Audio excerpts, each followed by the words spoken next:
بسم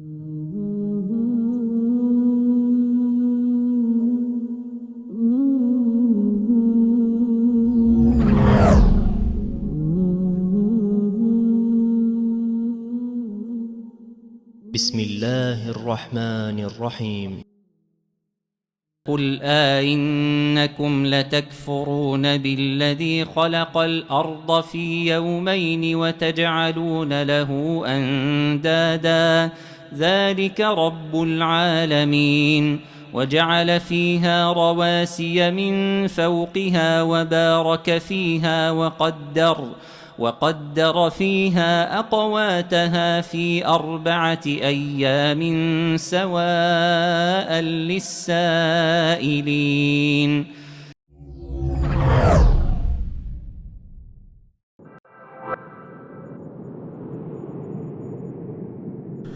Depuis la nuit des temps, la Terre a vu passer en son sein un nombre incalculable de civilisations. La plupart de ces civilisations ont adopté un concept particulier qui vient définir leurs habitudes culturelles et régir les règles de la société. Ce concept est basé sur une croyance qui admet l'existence d'une force, d'une puissance supérieure, surhumaine, capable d'influer sur le cours de la vie de chaque individu. Ce concept vient définir le terme de religion. Et si ces religions sont très différentes les unes des autres, elles reposent toutes sur une même idée de force supérieure, dotée de capacités surhumaines. Dans les religions monothéistes, cette force surhumaine est attribuée à Dieu, un être suprême, vivant, qui détient le pouvoir absolu sur toute chose. Il voit tout, il entend tout, il sait tout. Et quant à nous, pouvons-nous vraiment savoir si Dieu existe? Comment? C'est le sujet de cette vidéo. Ceux qui nient l'existence de Dieu argumentent souvent de la façon qui suit. Il n'y a pas de preuves, tangibles et matérielles, prouvant l'existence de Dieu. On ne peut donc pas affirmer avec certitude son existence. Si elle semble tout à fait logique, cette déclaration soulève une question importante. Comment expliquer dans ce cas l'existence de la Terre? Ou encore, comment expliquer le début de notre existence? Pour répondre à cela, nous allons utiliser un raisonnement que l'on appelle le raisonnement par l'absurde. Qu'est-ce que le raisonnement par l'absurde?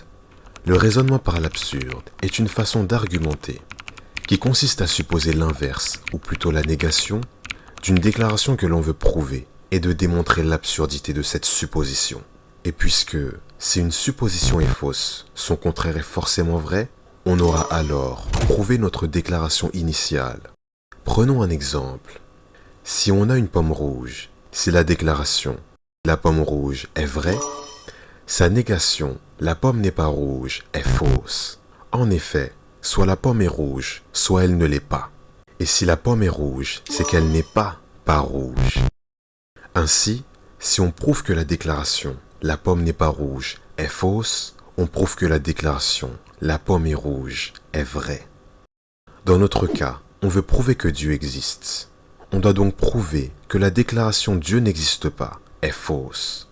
Et si la déclaration « Dieu n'existe pas » est fausse, alors la déclaration « Dieu existe » est vraie.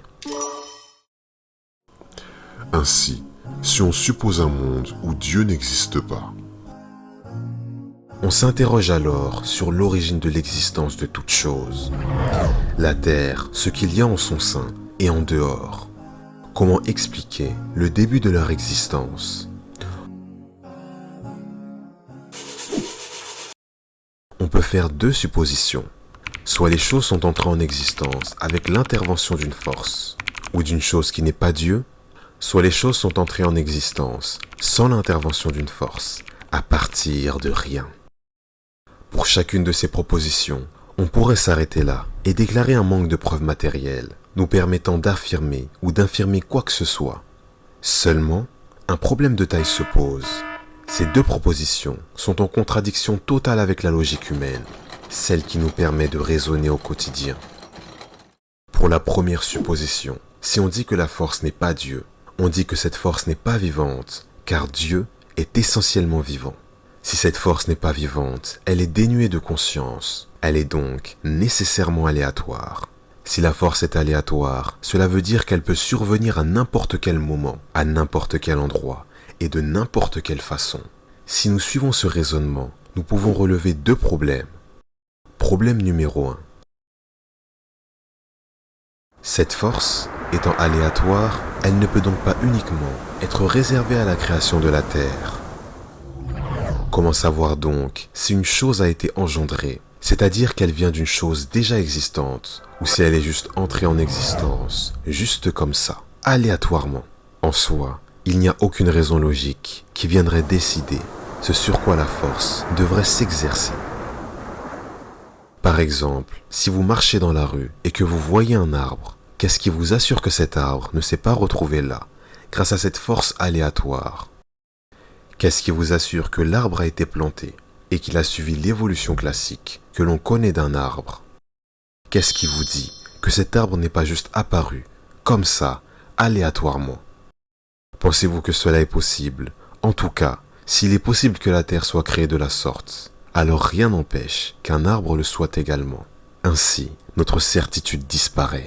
Admettre cela revient à remettre notre entière capacité de jugement en question, car toute chose que nous voyons pourrait alors potentiellement être entrée en existence aléatoirement, et on ne saurait se prononcer sur la provenance de chaque chose. Problème numéro 2. Le deuxième problème qui se pose est assez évident à observer. Lorsque nous observons notre environnement, nous remarquons une chose tout à fait fascinante: l'ordre. Les jours sont aussi longs les uns que les autres. Les nuits succèdent aux jours et les jours aux nuits. Tout se trouve exactement là où il doit se trouver, comme il doit se trouver. Chaque espèce possède un lieu de vie qui lui est propre, dans lequel elle trouve tout ce dont elle a besoin.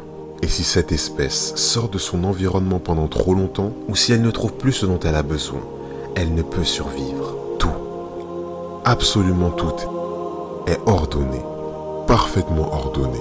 Et notre vie dépend de cet ordre. Mais l'ordre n'est-il pas contradictoire au hasard? En effet, s'il y a de l'ordre, c'est qu'il y a une logique. S'il y a une logique, il y a un raisonnement. Et s'il y a un raisonnement, c'est qu'il y a une conscience. Alors nous avons une contradiction avec notre supposition, qui stipule que la force serait dénuée de conscience, car non vivante.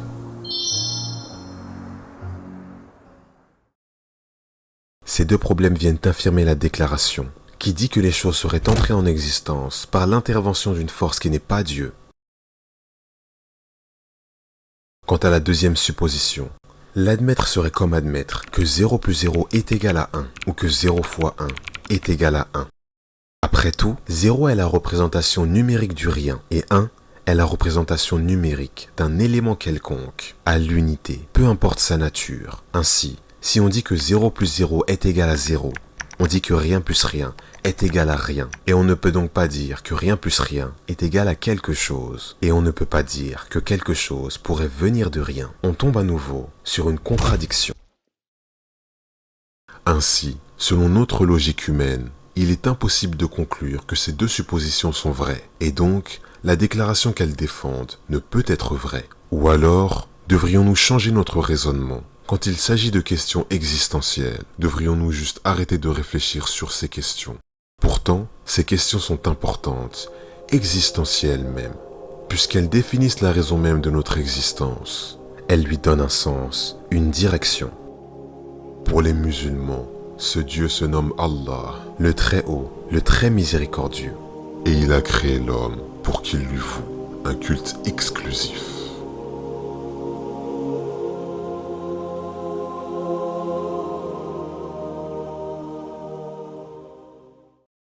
ومن آياته أن خلقكم من تراب ثم إذا أنتم بشر تنتشرون ومن آياته أن خلق لكم من أنفسكم أزواجا لتسكنوا إليها وجعل بينكم مودة ورحمة إن في ذلك لآيات لقوم يتفكرون ومن آياته خلق السماوات والأرض واختلاف ألسنتكم وألوانكم إن في ذلك لآيات للعالمين ومن آياته منامكم بالليل والنهار وابتغاؤكم من فضله إن في ذلك لآيات لقوم يسمعون ومن آياته يريكم البرق خوفا وطمعا وينزل من السماء